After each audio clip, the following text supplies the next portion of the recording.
might want to know what it takes to be happy, we have to understand what is our current blueprint of how our life's supposed to be. Now, what do I mean by blueprint? Well, we have a story in our head of how life's supposed to be. Some people's story is you work hard in school, you become really great, you're a nice person, you're a good person, and then you grow up and you take care of yourself and you find the ideal man and you fall in love and you have a white picket fence and you have 3 perfect children and you live happily ever after.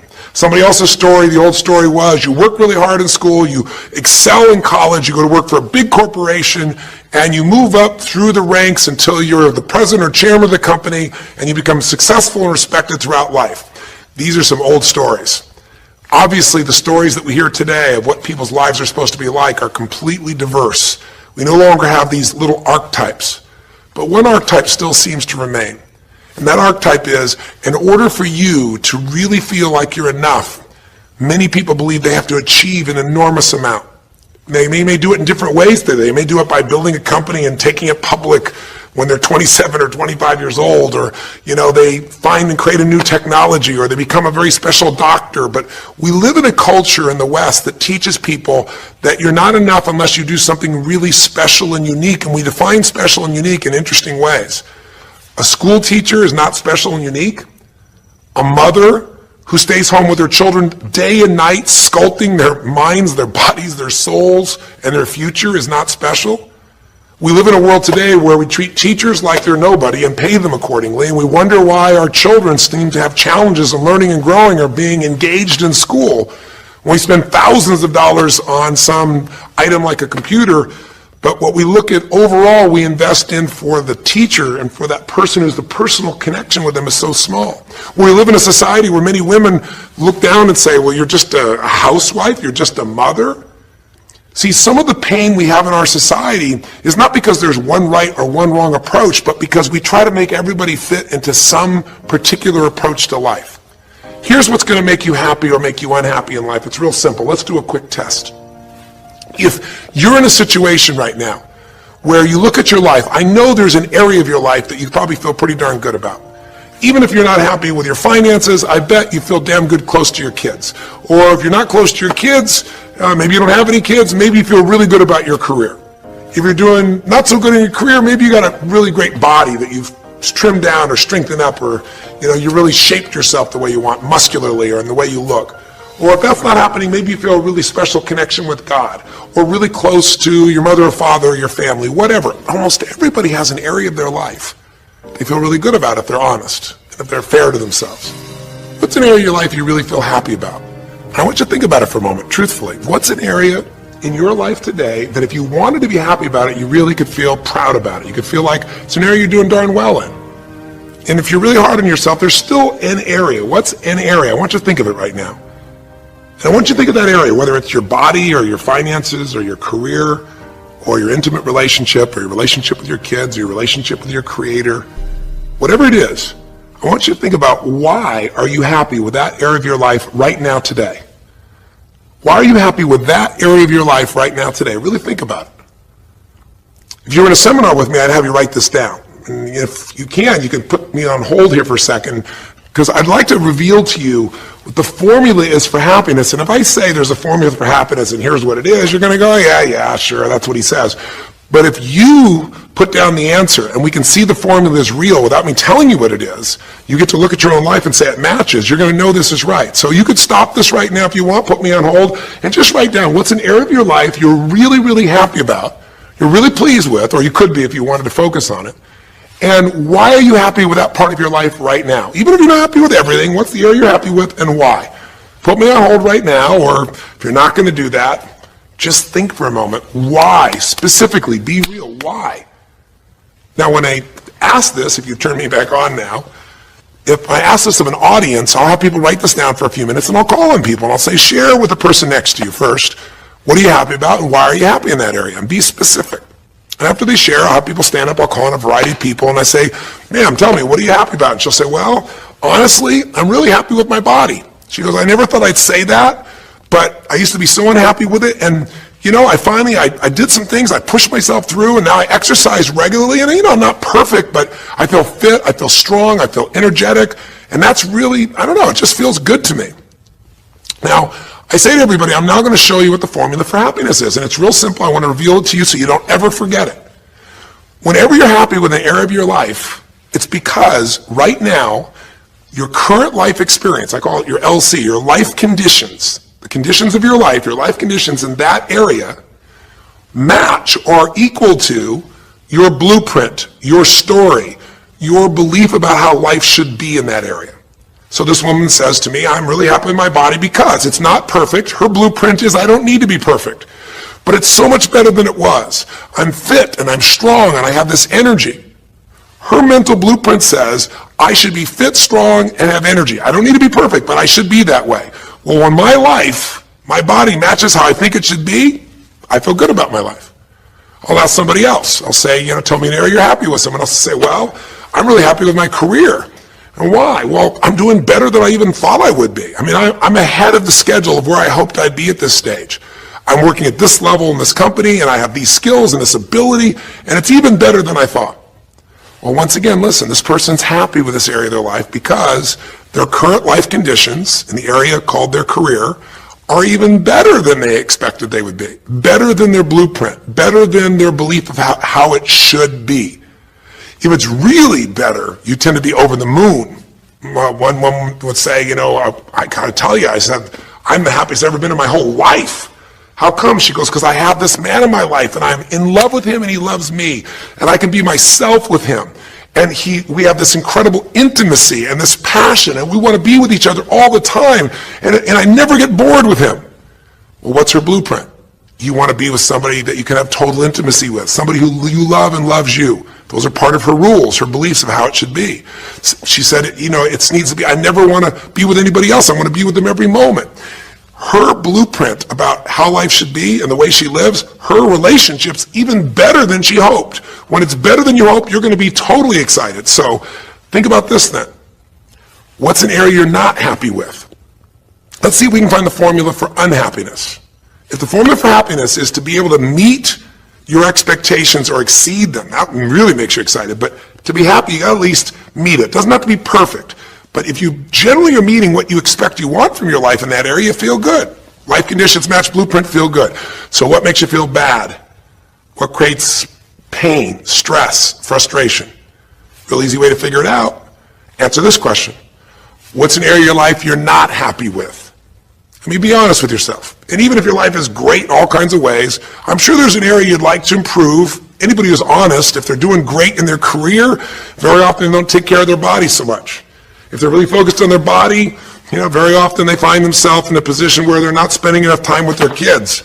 Or if they're spending time with their kids, their intimate relationship's not doing so well. Because it's the nature of human beings to focus on areas they feel comfortable with and strong in and give those time. And the areas they don't feel so strong in, they go, I don't have time for it. What they're really saying is, I don't feel very competent in that area. So what's an area of your life that you are not as happy with? I mean, it's healthy, honestly, to look at areas and say, I don't like it, I want more. This whole concept of a breakthrough is about how do I close the gap between where I am right now and where I want to be. That's what we're here to do. It's like, here's where I want to be, here's where I am. It's healthy to see there's a gap. That makes me have this hunger, this drive to grow, to feel alive, to expand as a human being. So what's an area you're not pleased with? Is it your body? Is it your finances? Is it your career? Is it your spiritual life or lack thereof in terms of feeling connected in that area? Is it your kids? Right? What's the area? What's the area that's not where you want it to be? And then answer for a moment, why aren't you happy with that area of your life right now? Why specifically today are you not happy with that area of your life at this stage of your time of your life? Again, you can stop this and write it down. Might be useful for you. Or if you're going to keep it running, you can stop it and you'll turn it right back on and I'll kick into it. Do that now. Or if you kept it running, then I'll give you what happens. I have people write this down and they don't like this exercise so much. Well, I don't like my body, or I don't like my finances, I don't like my career, I don't like the person I'm in a relationship with, I don't like myself the way I'm in relationships. Why? And they write it all down. Have people share back and forth. I call on people and the lesson's pretty clear. I tell people in advance, here's the formula for unhappiness. I'll show you before you do anything else. When your life conditions, the way you're living your life today, does not match, it doesn't equal your blueprint, your story of how it's supposed to be, then you're going to have disappointment, frustration, or pain. If your life is way different than the way you think it's supposed to be, you can have enormous pain. If it's a little different, you might feel stressed. Make sense? So people stand up and they say, tell me, what's the area you're not happy with? And the person says, well, I'm really not happy with my finances. And I go, why? And they say, because I'm doing worse now than I was 5 years ago. I made mistakes in the market, and at this stage of my life, I should have this much money, and I don't have it, and I don't know how to change it, and it's making me crazy. And why are they crazy? You say, well, because they don't have their economic needs met. No, you can not have your economic needs met, and you can still be okay, but when you have an idea, this is what my need is, and I did the wrong thing, my life doesn't match how I'm supposed to be, that's when people get a little crazy. See, think about it. If you grew up taking care of folding your own clothes, making your own meals, going to the store, doing the grocery shopping, cleaning the bedroom, cleaning the house, vacuuming, taking out the trash, and you did that your whole life, then if you have to do that later on, you don't feel like you have economic pain because you don't have a maid. But if you grew up in an environment where everything was done for you, you never have to work, and now suddenly you have to work incredibly hard to just pay enough money to pay your bills, and all of a sudden food is building up and the house is dirty and your clothes aren't folded and nothing matches, you might find yourself really angry and frustrated because you have a different story about how life's supposed to be than how it is. Someone else will say, well, I'll tell you why, because I'm in a situation now where, I'm 30 pounds heavier than I should be. Should be is the key word. There are people in all cultures who love being big. There are people that will walk around and someone else might think they're massively overweight, but they're going, I own this, honey, and they really, truly, they match their blueprint. Big is beautiful, because their idea is big is beautiful. I'm big, that's beautiful, matches my blueprint. Rock and roll, I'm happy as can be. Somebody else can look like a twig and be stressed out saying, I hate my body. Because their blueprint says I should be the skinniest thing on earth, and I'm not skinny enough. Am I making sense? When your life conditions don't match your blueprint, you're going to have pain. But here's when you suffer. When I ask people, who here has been through the dark night of the soul? Who's been here in a situation where you feel like life isn't worth living? Or you feel like a pain that just will never go away? And a lot of people write down those experiences, like Joaquin. So you'll begin to understand what the issue is I'm talking about here. Joaquin, if you recall, was in a situation where this man felt like there was no reason to live. He couldn't work. He couldn't do anything. His life was worthless. Why did he think that? Because he had a blueprint. And his blueprint said, I need to be an NBA basketball player, at least a professional basketball player. I need to be able to make money and have this great lifestyle because that's what makes me worthwhile as a human being. That's what makes my family respect me. My mother, my uncles, my aunts. I'm the successful one in the family, and I make the money. I support everybody. He's a good man. He didn't come just to be successful. He took care of his mother, his family.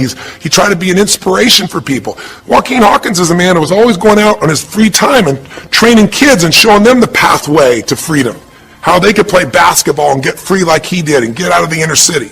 So this man is not a selfish man, but he knew this is the way to be worthwhile. This is the way to be able to give to people. This is the way to take care of your family. And all of a sudden, one night, what happened? That way was taken from him. He has a stroke.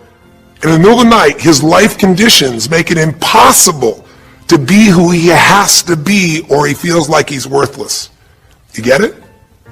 We have an identity. We have a story of how we're supposed to be. And if life somehow gets in the way of that story, we feel pain. But if we feel we have no control, that's when we go into suffering. See, it's one thing to say my life doesn't match my blueprint, I got to lose weight. That might stress you out. Or my life doesn't match my blueprint, I'm not in a relationship, I got to get in one. That might motivate you even. You might not like it, but you're going to find a way to get in one.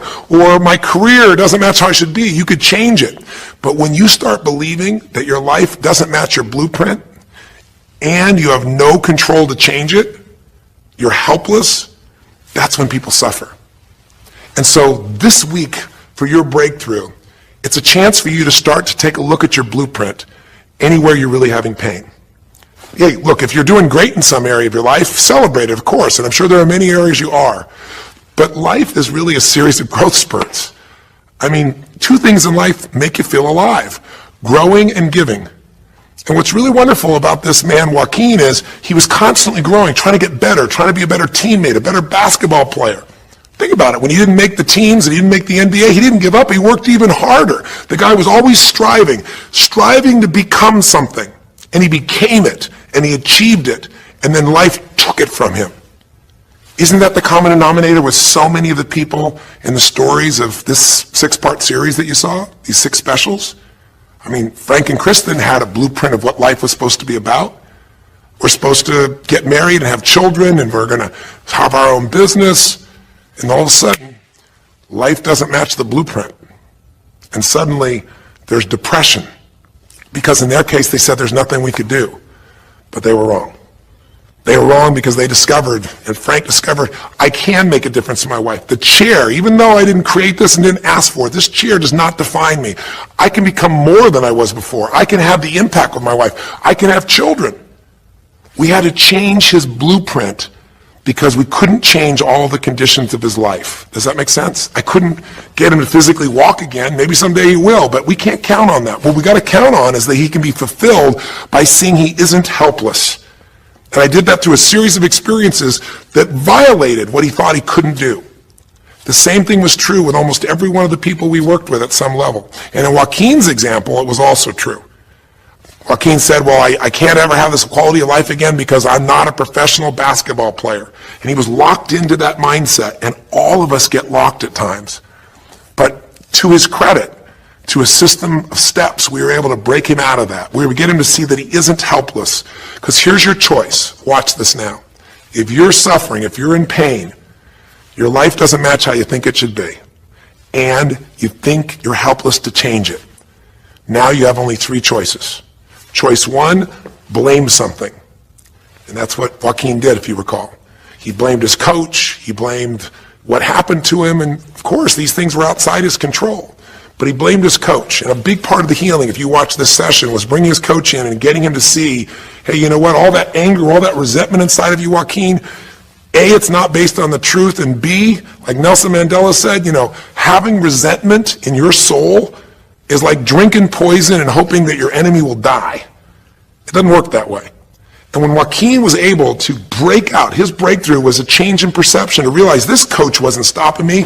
I just felt like I lost everything, and so I don't know how to change it, so I'm looking for something to be mad about, someone to blame, so I don't have to blame myself, or I don't have to feel so helpless. Because when you're angry, you don't feel so helpless. You feel strong for the moment, even though it's a fake strength.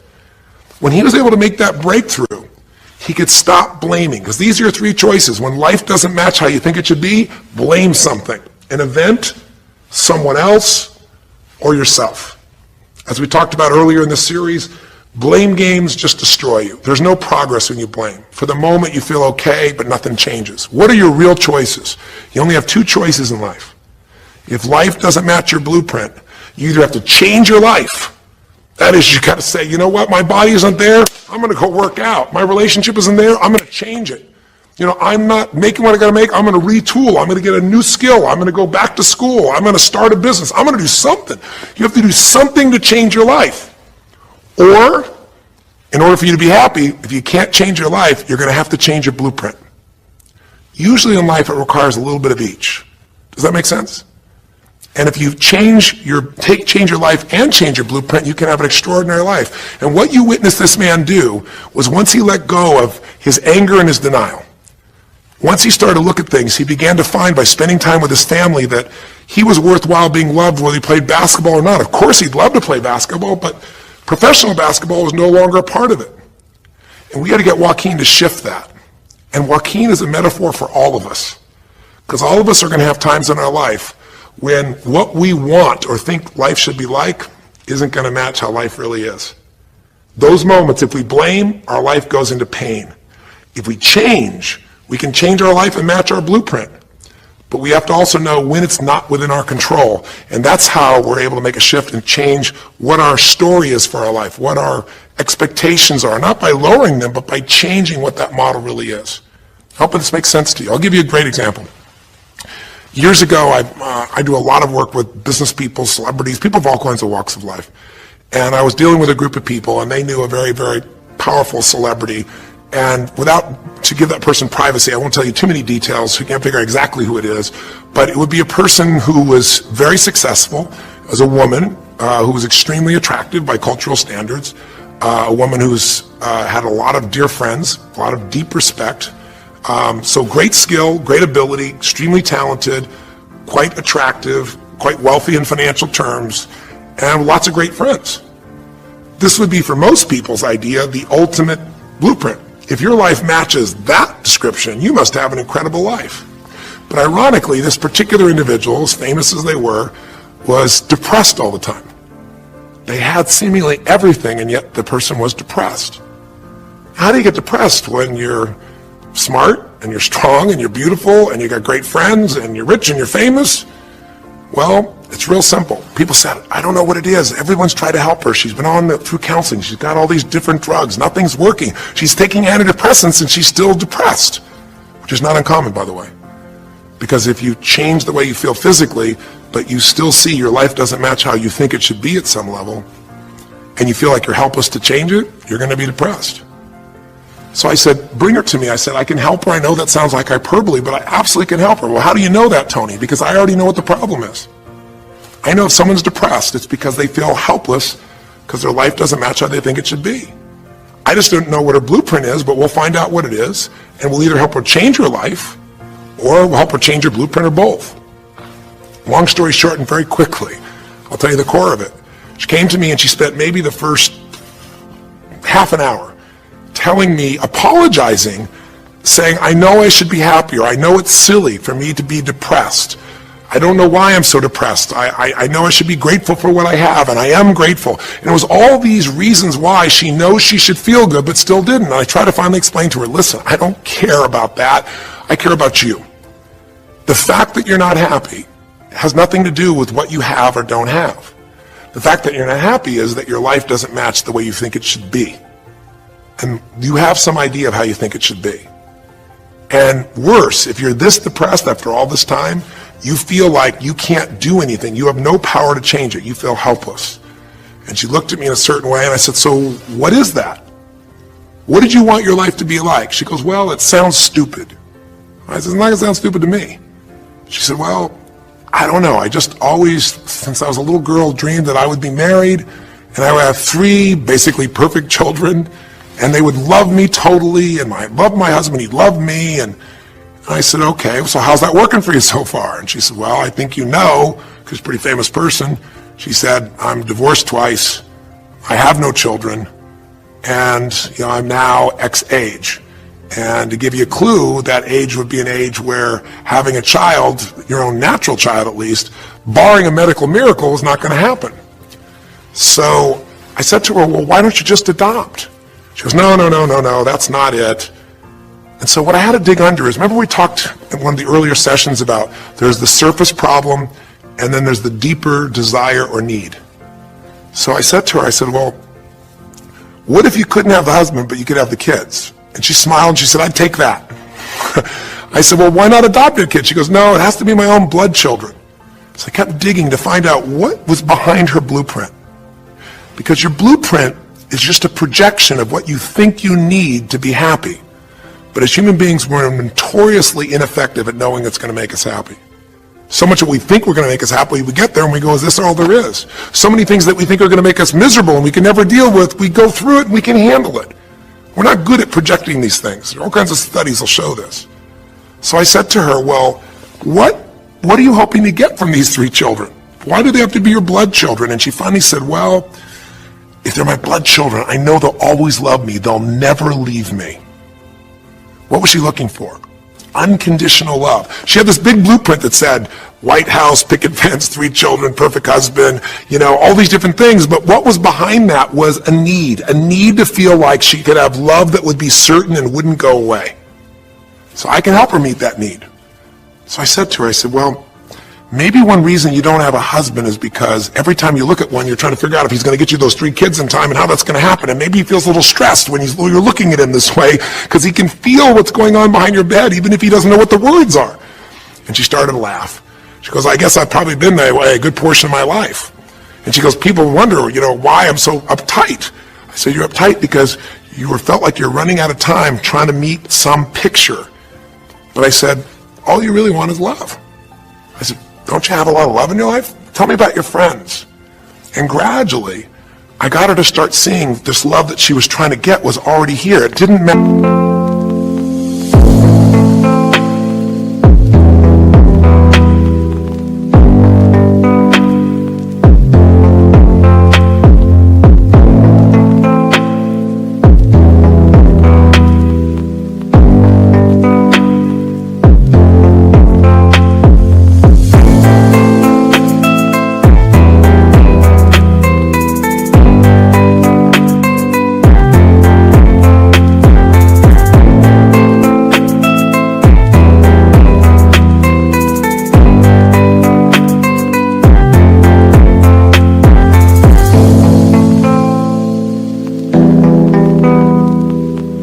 The picture. Maybe we could paint a new picture of what life could really be like and make sure that picture met her deepest needs. That's basically what we did with Joaquin. Joaquin wanted to be a professional basketball player because he loved basketball, yes, but also because he wanted to be that man who was a leader. He wanted to be the man who was the good man. He wanted to be the one who brought energy to people. He wanted to be the man people would look up to. He wanted to be the man who could take care of his family in style, all of his family, not just his daughters and his wife, but other people as well. Underneath it all, he wanted to know that he mattered. And through the process that you saw in this show, he began to find out that he didn't need to be angry at the world, that yes, his blueprint was taken from him, but his soul and his ability to be a special human being that could touch other people was not taken from him. That maybe his real gift was his ability to inspire young kids, his ability to get himself to do whatever it took. How did he become a professional basketball player? Unbelievable discipline, unbelievable drive. He started bringing that to picking up trash, and the game started to change. He started to have fun there. He could come home and take care of his kids and pay his bills. That doesn't solve everything, but it gives him a way to suddenly regain himself. When he sat around with all of his family, and you saw part of those scenes, and if you watch little areas of browsing this week, you'll see some more scenes from his family where you see him begin to realize they love me whether I'm rich or poor. They love me whether I'm a professional basketball player or not. They love me. That's what he was really after. And when he got that, it allowed him to let go and say, I can do other things. That doesn't mean he won't have challenges. We're all going to have challenges in our life. It doesn't mean that at times he won't wish he's doing more. But he's no longer stuck. He's broken through because he now knows I have control. I can change my life or I can change my blueprint. And when I do, I can fulfill it. I can start to feel that aliveness. Now here's the trap. What do you think happens once you fulfill your blueprint regularly? Once you figure out how to do what you always dreamed of. You always dreamed to live a certain way, and now you're living that way every day. Well, the human nervous system, the human spirit needs to grow. So pretty soon you'll get bored with that, and you'll come up with a new blueprint. That's part of life that's exciting. See, if you and I from this day forward are going to be happy, just remember what we've said. It takes two things, grow and give. A meaningful life comes from growing, that sense of progress, and it comes from having life not just be about me, but about we, doing something that makes me feel connected to other people besides myself. That growth, that sense of contribution fills a deep spiritual need that we all have. If you are unhappy in your life, you got three choices, really two. Blame, that's not a choice, it's not going to work. Don't blame someone else, don't blame the event, don't blame yourself, just figure out what you're going to do to change your life. That's my specialty. If you like my coaching or my team's coaching, come visit with us. Come to an event. Come get a coach. Come through a program, and we'll guide you through it more than just a few minutes like this, and we'll do it directly, an environment that'll shift you. Or change your blueprint. You're going to have to rewire what's going on inside, and that's what we focus on as well. So I hope this journey has been an interesting one for you. I hope it's opened up your eyes to what it takes to go from where you are to where you want to be. It takes changing your emotional pattern. It takes bringing presence to your life. It takes realizing you have no problems compared to somebody else and putting your life in perspective. It takes the ability to deal with those extreme stresses that happen in your life by questioning your limiting beliefs. And again, we'd love to coach you and show you how to change those in a permanent way where it happens automatically, just like lifting weights so often until the muscle's always there and you find yourself able to follow through. It takes for you to be able to figure out how to deal with crisis and how to turn it around. It takes facing your fear. It takes pushing yourself through what used to stop you. It takes putting yourself in a position where you connect to what's more important than just yourself, what you value than just yourself. And it takes, I think in this case also, the ability to realize that no matter what happens to you, you're more than that moment. You're more than the story you think you're supposed to be. And that even when you're not matching what you think you need to be, maybe there's a reason for that. Maybe you're having to find a different part of yourself that's going to fulfill you at a much deeper level. Sometimes failing to get your goal gives you your destiny. I can't tell you how many people I've known over the years who had an idea of what they thought their life was supposed to be like, and they didn't achieve it, and they felt miserable and upset and frustrated, and one day an opening happened, and they went, oh my God, thank God that didn't happen. I think it's Garth Brooks had a great song, and it's a song about when he was in high school, and he was in love with this girl, infatuated with her, and she didn't even know that he existed. And he prayed to God every day that she would notice him, that she would fall in love with him. And then sure enough, she never did. He was so disappointed. His blueprint didn't match. His life didn't match it because she didn't even know he existed. And he felt this suffering. He could do nothing to turn it around. Well, 15 years later, he became a guy named Garth Brooks, somebody everybody knew, and he could rock, stadiums with his energy and his song and his music. And he goes back to be at his high school reunion. I think it was his 15-year reunion, if I remember correctly. I don't remember the exact year, but all I remember is he said he saw that woman that he was so obsessed by. He was looking forward to seeing her. And now he was Garth Brooks, and he met her. And after he met her and spent some time with her, he wrote a song called Thank God for Unanswered Prayers. Sometimes not getting your blueprint's the best thing that ever happened, because the disappointment drives you to find something more important inside of you. Or not getting it makes you look for another aspect of your life, a spiritual aspect, a family aspect, a physical aspect. If you can just trust that life doesn't happen to you, it happens for you, then you can find in any situation a benefit that can take your life to the next level. I don't care if you're Frank and Kristen. I don't care if you're, Mandy and Scott. I don't care if you're Joaquin and Kim. Every one of us in our life is going to face situations where it feels like we have total trauma, something that's been taken from us. The real question is, what are you going to do with it? Some people just live in their story of what they don't have, and they have the right to do that. If Frank and Kristen lived in pain and felt bad, we'd all say they have the right to do it. It's the difference between what you have the right to do and what you deserve to give yourself and others. We have the ability to transcend whatever happens to us. There's something called post-traumatic growth. Very few people know about it. Two people go through the same stress. One's destroyed, the other grows. What's the difference? The people that grow will not give up.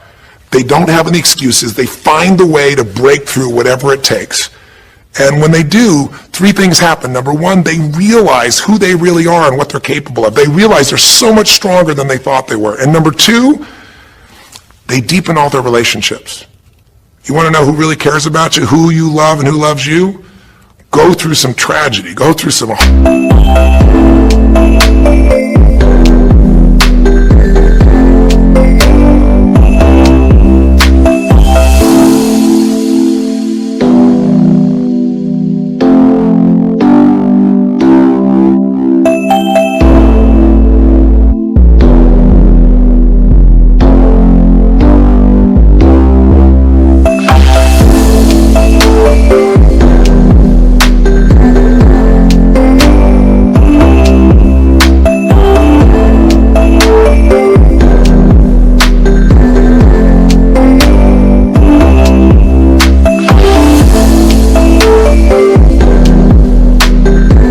times. All your Facebook friends go away. Your real friends, your real family shows up for you, and you show up for them, and it deepens your relationships. And the third thing happens, if you can push yourself through and break through whatever challenges life gives you, is each time you have a breakthrough, you get stronger.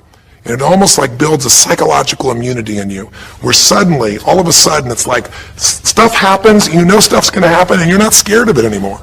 Because after you've been through a stroke, after you've been through, losing the use of some of your body, your senses, after you lose a family member, and you break through to that, you get to the other side, it's like, give me your best shot, life. It's almost like there's this psychological immunity that says, I'm ready for whatever life will give me. I don't want challenges, but if they're here, I know I can handle them. That strength of spirit is what creates a sense of freedom and joy in life. And that strength of spirit basically comes from living a life where you are constantly and never-ending flinging away to improve yourself and to help others. That's my mission, and if we can serve you again in the future, I hope you'll check us out. There's 3 ways you can continue to participate with us. You can come to an event, come have an experience with us live at a weekend at our Unleash the Power Within or our Date with Destinies. I think you'll find it's very different than just sitting here talking to you quietly, sitting in front of your computer screen. It's a rock and roll environment. It's like going to the ballpark and having one person sitting there talking to you versus being in the ballpark or the rock and roll concert, with 50,000. There's an energy and a power that comes from it. Second is there's immersion. Here we talk for an hour, there's distractions and emails. There it's total focus, and we go for immersion. We're literally, what we did here over 6 weeks, few little conversations, all that happens over and over again, multiple times a day, and you get that shift. So come to an event, or call up and get a coach. We have people that you can work with and have a free coaching session and make sure it's really valuable for you.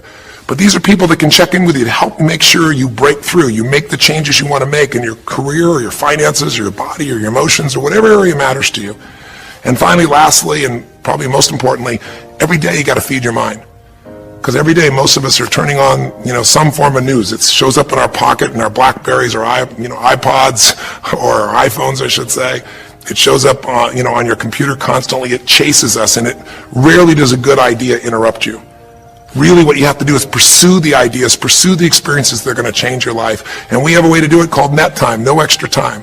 A way where you can keep feeding your mind the stuff that really matters with some products or services. So if you're interested in any of those things, be sure to click on your interest of an event or interest in having a free coaching session, or maybe try one of our audio programs, because the other challenge here is with video, you got to sit here potentially and watch me, but with audio, you can do it while you're working out, you can do it while you're cleaning the house, you can do it while you're driving in the car, while you're getting to work. We'd love to continue serving you in any way we can. I know I've gone long in this session, but I really want you to think about, how can I give my life the way I want it to be? The way I do it is I figure out what my blueprint is and I update it for what life is. I change my life, match my blueprint, and suddenly my life feels full and alive. Thank you for the time that we spent together here. I've really enjoyed our time, and I hope that this breakthrough series reminds you to never settle for less than you can be. Never settle for less than you can give or you can share. Live strong, live with passion, and God bless.